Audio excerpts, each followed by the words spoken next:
Sobre sentir medo com a inteligência artificial, né? O que está surgindo, por exemplo, teve aí recentemente uma atualização muito forte no ChatGPT em relação à parte de geração de imagens e o salto de qualidade que isso deu em relação ao que era antes, significativo. Então, se no começo, quando gerava imagens por inteligência artificial, o pessoal falava, nossa, mas a mão fica toda torta, tem vários erros. Por mais que hoje ainda tenha erros e imperfeições, comparado com o que era há pouquíssimo tempo atrás, e assim, é um estalar de dedos o tempo que passou desde que a gente tinha acesso àquela geração de imagens tosca, todo quebrada, que você bate o olho, fala que é de inteligência artificial, ao que nós temos agora, que, como eu disse, ainda não é perfeito, mas se você comparar o antes e depois, é uma evolução muito significativa num curto espaço de tempo. Então é normal sentir algum medo e ansiedade em relação ao que está por vir. Porque sim, quando surge uma tecnologia capaz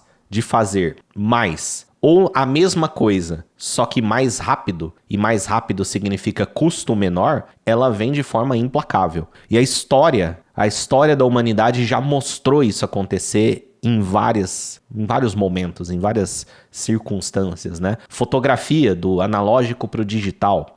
O próprio ilustrador, né? O ilustrador tem uma questão em relação à inteligência artificial, dos direitos autorais, da arte, da verdadeira arte. E eu acho que a verdadeira arte, em muita coisa, a tendência é ela acabar ficando para hobby mesmo. Música, por exemplo, né? Música, nós vemos aí o que acontece na indústria da música, como ela mudou, como a música hoje é muito mais industrial. Eu nem tô falando do estilo de música industrial, mas mais industrializada, mais feita sobre medida para o que o mercado pede, e aquela coisa mais artística mesmo, ela fica mais no underground, ela fica mais para bases pequenas de fãs, para comunidades segmentadas ali. Infelizmente, a tendência da arte para muita coisa é ir para esse caminho. Mas o próprio artista, ele fazer a arte de forma digital é fruto de uma evolução tecnológica comparada com o que era quando fazia de forma analógica. Então, em algum momento, alguém que ficou 20 anos da vida dele praticando desenhar no lápis, pintar com aquarela,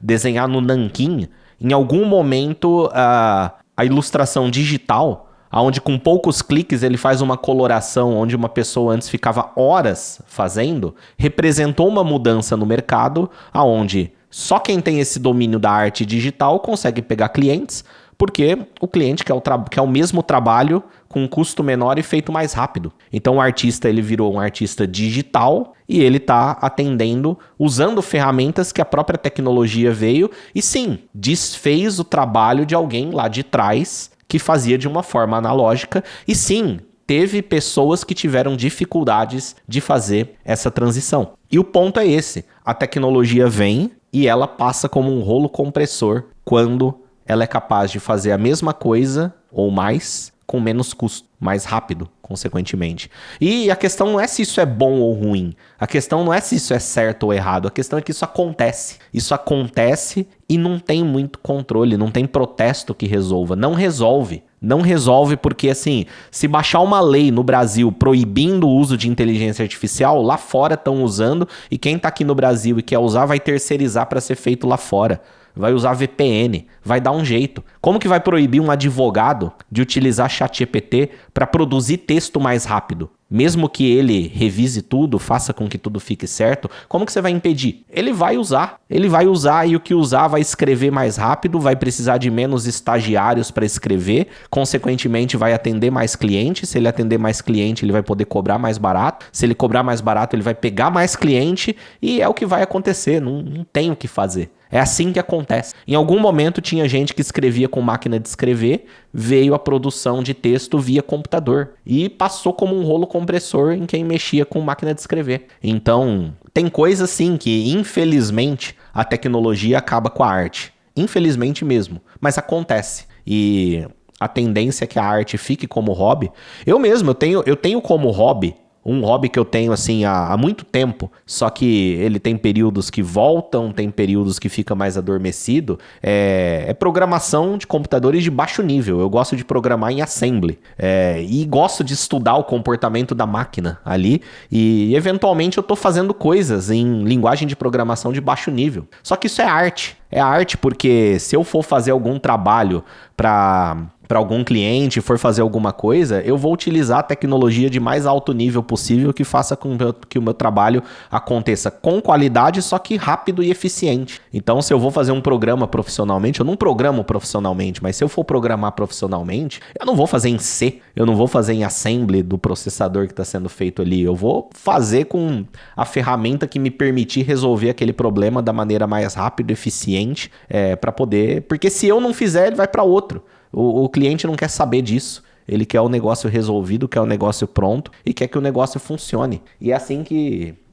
as coisas caminham. Para quem tem esse fear of missing out, esse FOMO, né, medo de ficar de fora em relação à inteligência artificial, é você incorporar ela na sua vida e começar a abrir o ChatGPT da mesma forma que você abre o celular, abre o WhatsApp, ter isso como hábito e aprender a usar. Não precisa ser aprender a usar da forma mais complexa possível, mas pensar dentro das coisas que eu faço, será que tem alguma coisa que eu posso fazer com inteligência artificial? Não para ela fazer para mim, mas para eu fazer mais rápido. Porque as principais aplicações que nós temos com IA hoje, nesse exato momento, não é ela fazer todo o trabalho para nós. É nós fazermos aquele trabalho que nós já fazíamos, só que com mais produtividade. Então, poxa, hoje para você escrever um texto, você abre o ChatGPT, aperta o ícone do microfone que tem ali e fala. Aí você fala esse texto. E aí você pede para ele revisar, transformar em texto, formatar da maneira mais apropriada.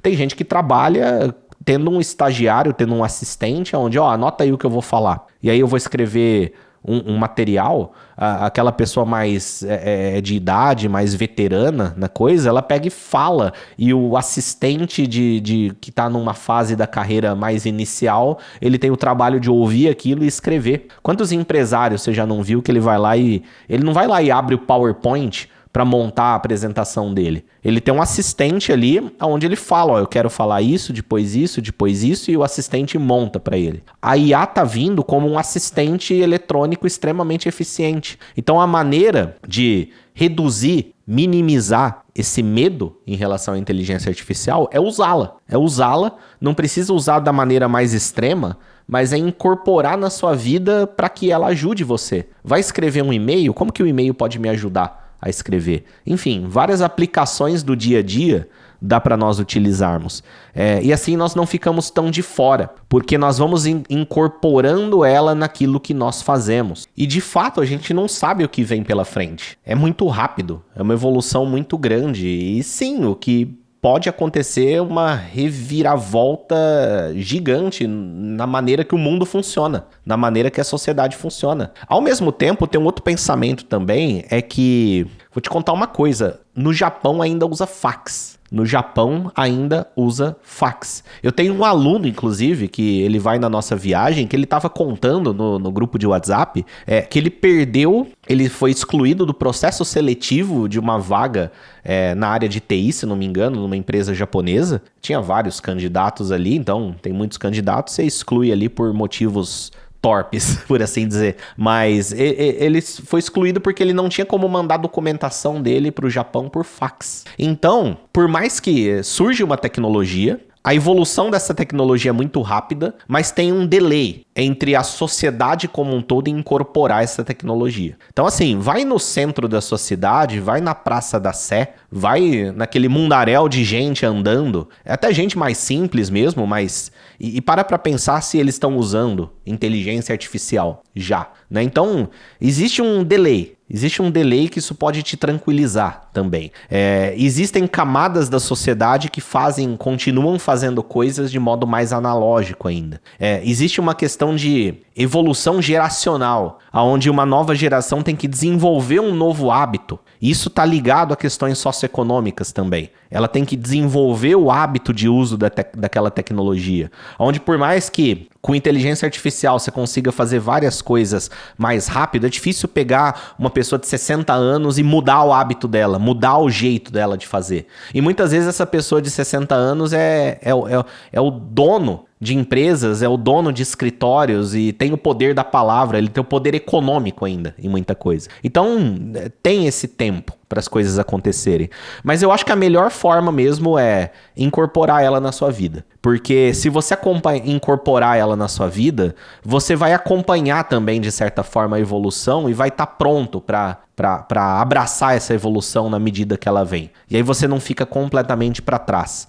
Não é vender inteligência artificial. É você usar no seu dia a dia já. Usar ela para você ser mais produtivo, usar ela para você fazer coisas mais rápido, usar ela para o seu trabalho ter mais qualidade, aonde for viável fazer isso. Ela não me atende nisso daqui, dá mais trabalho montar um prompt do que eu mesmo fazer. Então não usa nisso, mas em alguma outra coisa ela pode te usar. Numa tarefa mais administrativa, numa tarefa mais braçal, mais de organização, pode ser que ela te ajude. E aí você vai acompanhando e vai incorporando esse hábito. Eu acredito que dessa forma você minimiza a chance o risco de você ficar de fora, porque você está usando. E aí você vai acompanhar essa evolução como um usuário dela. Talvez até como um usuário avançado dela. Mas é normal sentir um medo do que está acontecendo e não tem outro caminho a não ser caminhar junto com o que está acontecendo, não deixando de prezar pela qualidade do trabalho, não deixando de prezar pela entrega, pela integridade, mas entender e aceitar que está acontecendo. E vamos caminhar junto, vamos utilizar também.